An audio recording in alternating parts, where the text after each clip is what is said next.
friend. That's this close to me. By my side.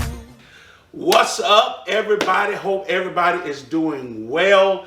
Tonight, we want to welcome you to episode number 3 of the Talton's Crazy Love. Listen, I didn't even tell my wife what this subject was going to be about. I'm going to tell her right now. And then we just going to discuss it because I want it to be as real as possible. So what we're going to talk about tonight is how to deal with financial problems in a marriage. Listen, that's what we're going to talk about tonight. How to deal with financial problems in a marriage. And I had a couple people on my Facebook page to actually send some questions in that we're going to address. So I'm going to address the questions first.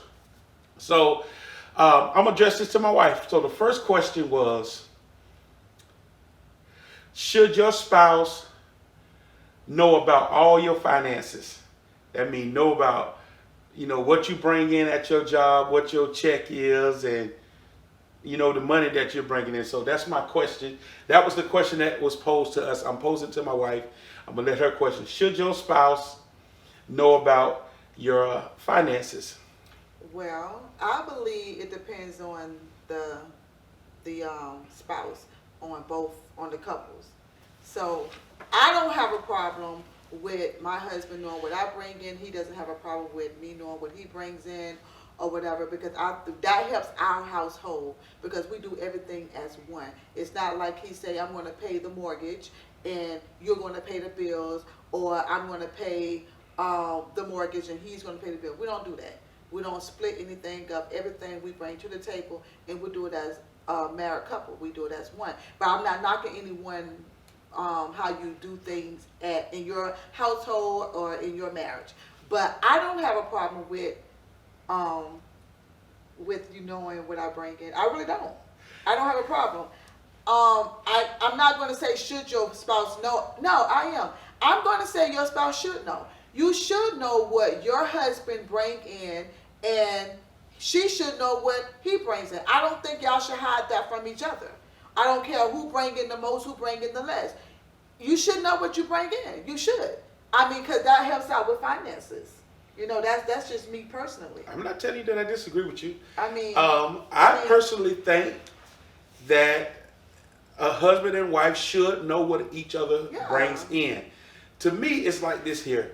I don't think nothing should be hidden. When you're married, you become one. Right. That's the word. That's what God's word says, that when you're married, you become one. So if we are one, in my opinion, we shouldn't have to hide anything from each other. So I don't mind my wife knowing about, what I bring in, how much money I make. That's not a problem for me. And no, to answer that question, I don't think that a husband and wife should be hiding that from each other. I'm sure that everybody's going to have their opinions.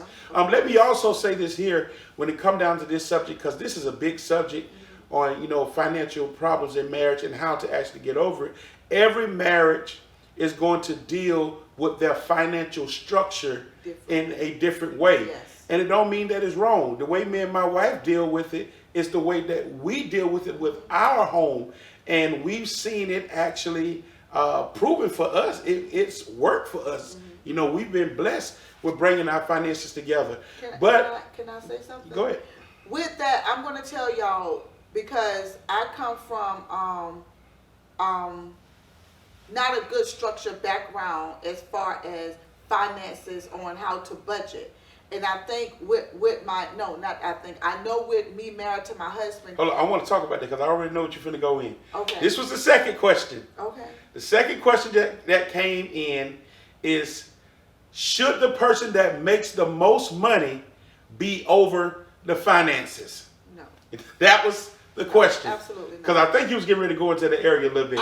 Should the person that makes the most money be over the finances of the household? That was a question that came. So now continue, because I think he was going to answer that question this way. Go ahead. Yeah, I don't think so. I don't care who makes the most money. We do not care. It's all about who knows how to budget and who knows who's not the spender.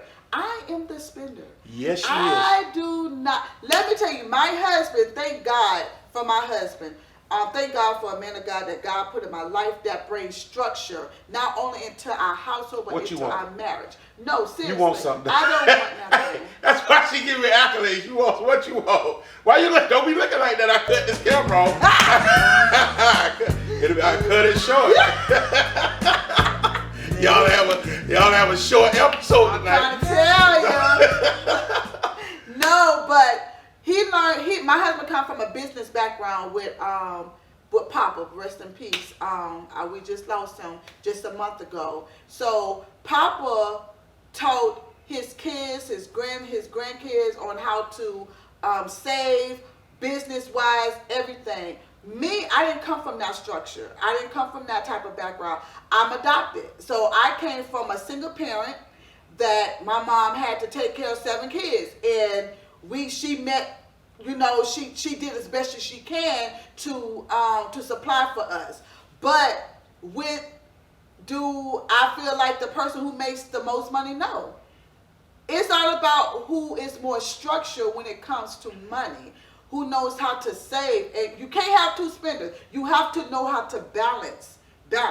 You can't have a person who's always saving and then they don't want to spend. Because I do not believe that you should work to just be paying bills. I don't believe in that. Okay. I always tell my husband, when we get paid, do something for you. My husband, let me tell you, I'm not going to put all his business out there, but my husband do not like to spend. We can have $20,000 in the bank or more, and he would say, broke. I'm broke. I'm not happy. Like, we got this in the bank. We broke, Shay, but that also helped me because when we got married, let me tell you, anybody who knows Shay, I had my hair done every 2 weeks. My nails was done every 2 weeks, maybe 3 weeks. I had my feet done. I had an outfit for everything. Work, church, going out to eat, birthdays. I didn't care what it was. I had to have it. But let me say this here. It is nothing wrong with having that, but if you got all of that and you broke, right, and you don't have no savings, no nothing, exactly, then that is stupid spending. That's not good budgeting. And my wife is right to some degree. I have purposeful spending. Like if I have 18 pair of shoes, I'm not finna go buy some more pair of shoes. Like my wife, I got to show y'all this. My wife actually, her shoes line all the way up to the ceiling of our bedroom, and she can't even reach the top of the shoes. Matter of fact, the other day she was getting a pair of shoes, and the whole thing fell down. But she just went and bought 2 pair of shoes. Then why you put my So, out so I'm a purposeful spender. When I want there? stuff, My birthday money. when I want stuff, I actually do spend, and I'm probably. Now, my wife is what I call a nitpick spender. You know, she'll spend here, spend there. But when I do spend, it is not a little bit of money. That's true. But, when I spend, it might be 6 months before I spend again. And I'm a purposeful spender. Also, I'm a purposeful saver. Mm-hmm. So when I have something focused that I want to do, I budget. I don't care if I have to eat peanut butter and jelly sandwiches. My focus is on what needs to be done. That's how we end up getting our house. Yes. When we got married, I told my wife I wanted to buy her a house in 3 years. God blessed us to do it in 2 years. I asked my wife this here. When we were saving for a house, I said, I don't want you to get your hair done no more. Don't get your nails done no more. And we're not going out to eat. We're cooking because we're trying to get a house. And I kid you not, in a year's time, we had enough money saved to put a down payment on the house, and we ended up buying the house. So I'm purposeful in what I do.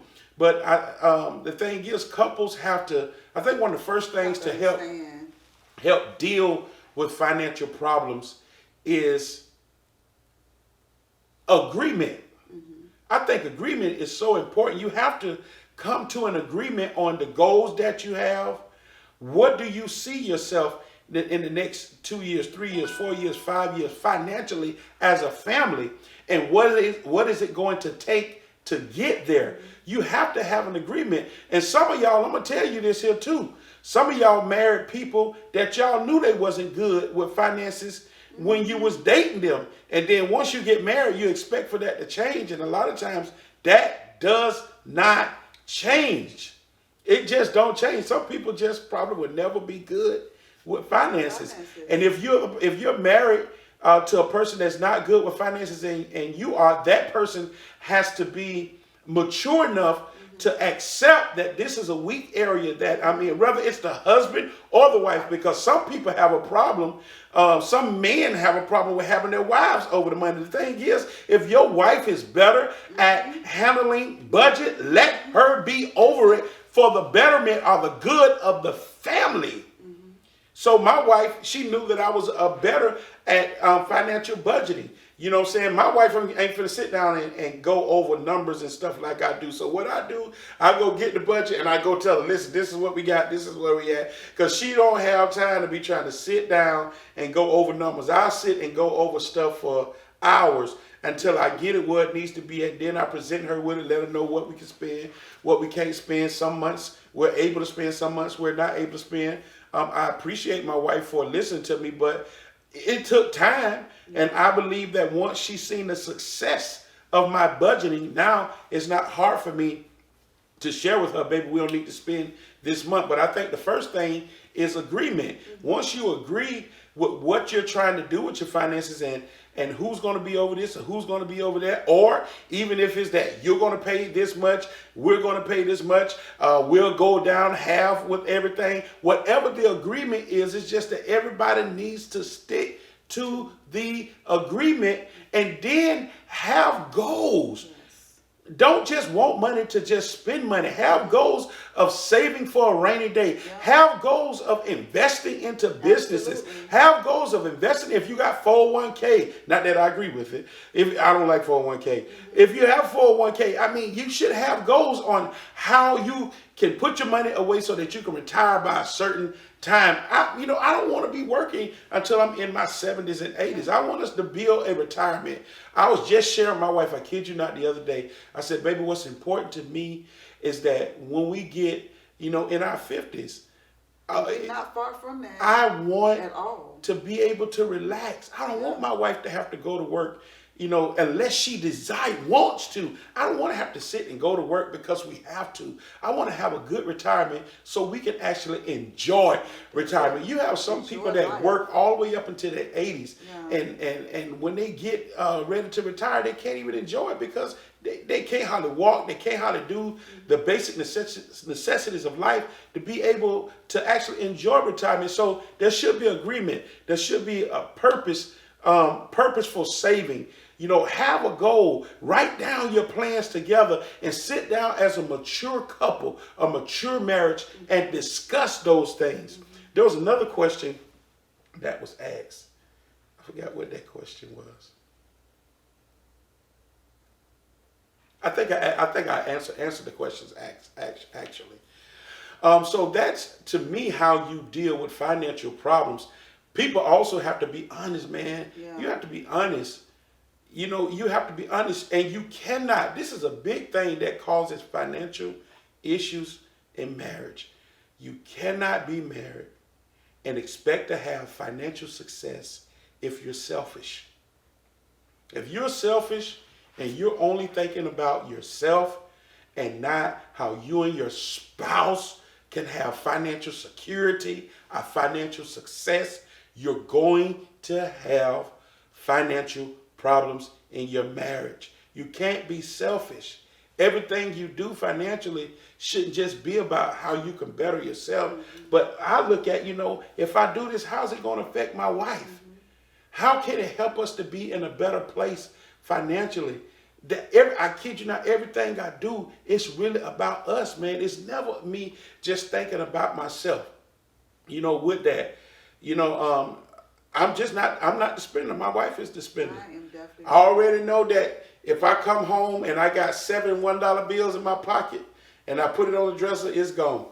The thing is, some men, they wives save money to go shopping. My wife save money to go eat. Hey, Mama gotta eat. let me tell you something. That girl right there, that girl is gonna eat. I was wondering, in my truck, I had a truck and I used to have so much change in my truck. I'm talking about like $10, $15, $20 of just change. I used to keep it in my truck. So one time one of our cars broke down. My wife was driving my truck. And I wonder, every time I get in there, I can't find no change. This girl done stole my chain. She stole my junk. I didn't And I'm thinking that, okay, maybe she took it because she won. Because she wanted it. I'm thinking you took it because you wanted to put gas in the truck. She took it to get snacks out the vending machine at work. She like a little kid to get snacks out the vending machine at work. I be hungry. Hey, I laughed so hard. You know what I'm saying? But the thing and then they got, let me tell you, they got grand with the vending machine, so they had the card. You sure did. After she spent all my change, then she started swiping. So when I would go to the account, I would see 150, 150, 150, 150. I mean, in a matter of a week, she done spent almost $30 on snacks. I mean, serious. That's crazy. I be hungry. That went out over at the Boys and Girls Club, y'all. I be hungry. You're doing that though. Now I go to the ice cream truck. You just came and asked me for some money for the ice cream truck last week. I did. Hey, these ice cream trucks today. What? Be on some, hey, the ice cream they been truck a whole nother level, y'all. down in Delray. What? The man sell crab meat. Yes. He sell hot dog, chili dog, nachos.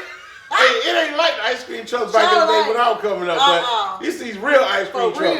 For real. But the thing is, you got to have agreement. You know, sit down, be mature, talk about your finances, figure out where is the problem coming from. Yeah.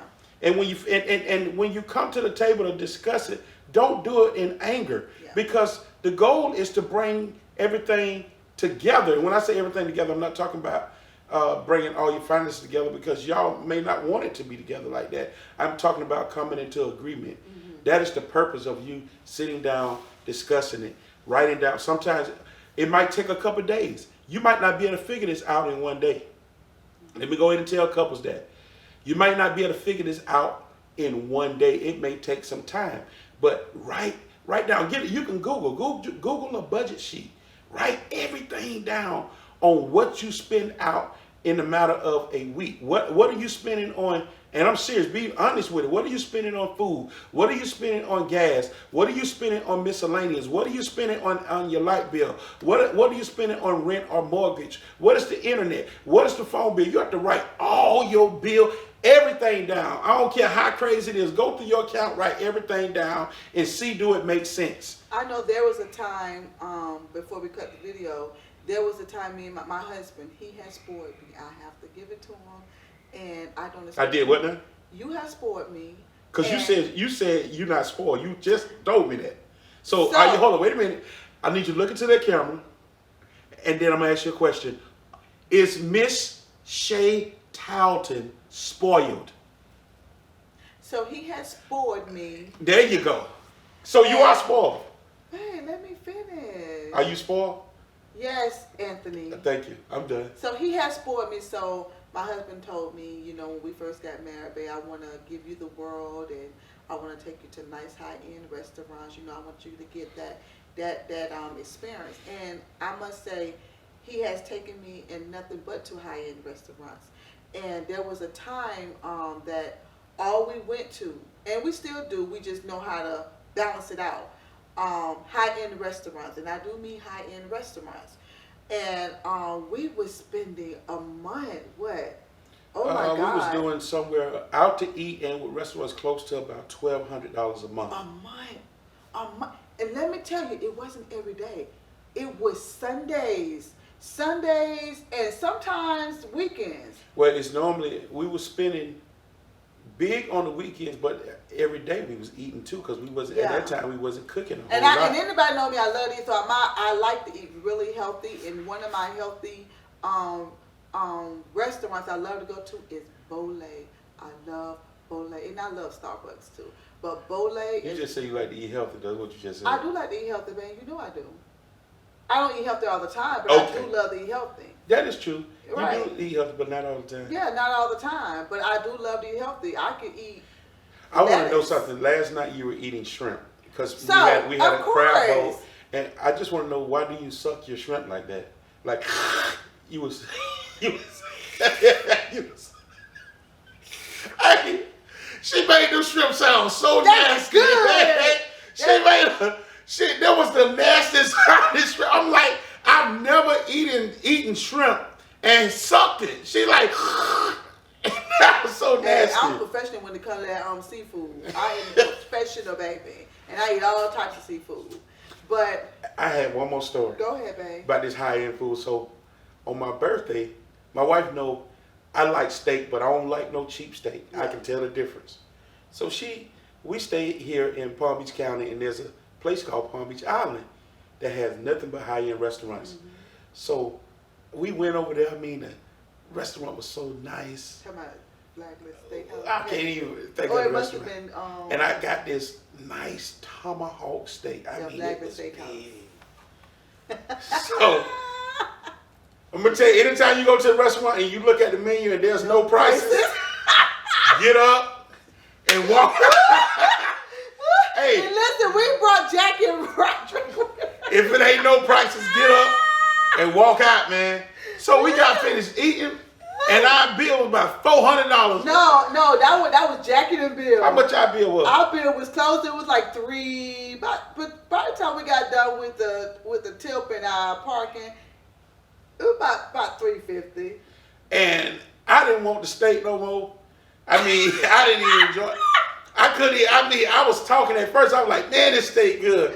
When that bill came, the steak wasn't good no more. The drinks wasn't good no more. I didn't like the waiter. I didn't like the cook. The people that parked my car, I couldn't stand them. I don't even know why he was even acting like that. Like, because he took me to seafood bar at the Breakers, and that's even more expensive than Flatbush Steakhouse. But let me tell you, we live life, man. Live life. That's how I look at it. Live life. Money comes and goes, but know how to spend it and know when to do it.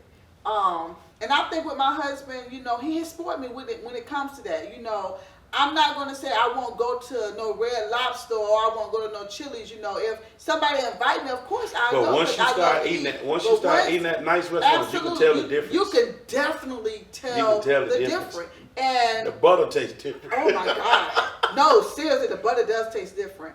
But I mean, in the service, oh my God. Okay, we was just put this out there. They're no longer there. Charlie's Crab on Palm Beach Island. These people probably don't know nothing about what I'm just saying. She naming all these restaurants like Let y'all know. me tell you, we were so known there. We had our own menu with our names on it, okay? And we had our little private room or whatever. They knew, like, as soon as we called, our name popped up. It was like, oh, these are Talented. Are you guys coming in for a celebration? Or you just coming just for a happy hour or this and that? And we was like, no, we're just coming there for dinner. They knew us, okay? I felt awesome. I felt special. So it's Okay, okay to spend, but you have to do it within reason. Absolutely. Know your budget. And I'm gonna say this here: do not be ashamed with where your budget at. That's if right. you're on an IHOP budget, That's it. be grateful for your IHOP budget, because That's right. it could be in a place where you don't have no money. If you got a Burger King budget, That's it. listen, honor that Burger King budget, because what you'll see is if you be a good steward over the little, you'll start seeing it grow. Because when me and my wife first got together, Yeah. I'm telling you, we couldn't afford none of the stuff that we have now. Yeah. I mean, at all, we were living check to check, but we budgeted. I mean, at one point, our budget, I'm serious, I'm not exaggerating, was $50 for the whole week for both of us. That's all we had. Yeah. It was 50, but we made it work. That's we it. cooked. At one point in time, we even had, I think I had food stamps. Yeah. I had a food stamp card, you know, and I'm just being honest with y'all, but we were blessed because we learned how to be good stewards over what we had. Don't try to act like you somewhere that That's you're it. not. That's it. You might have friends that's going out to all of these places. Be honest. If your budget don't allow you to do that, don't do it. Don't let looking at somebody else make you cause you to be broke. You know what I'm saying? Live within your own means. Know what you can handle. If you want to go to a nice restaurant, you'd be surprised. Watch this here, man. You might can only do it every 4 or 5 months. Take those little $20, That's it. $10, $50, and start putting it to the side. Put it to the side. Once you get it saved up, then you and your girl, your wife, your husband, your girlfriend, boyfriend, y'all can go to a nice restaurant. So sit down, talk, agree, have an agreement. You know what I'm saying? Be mature with it. Don't argue and fuss. Money, and finances, you don't have to argue and fuss over. You're married. You're one. We're supposed to be looking out for each other. Don't allow finances to tear your marriage apart. You don't have to hide money. That's your spouse. That's your wife. You know what I'm saying? I'm her husband. Why should I have to hide something from the person I love? Why? We shouldn't have to hide.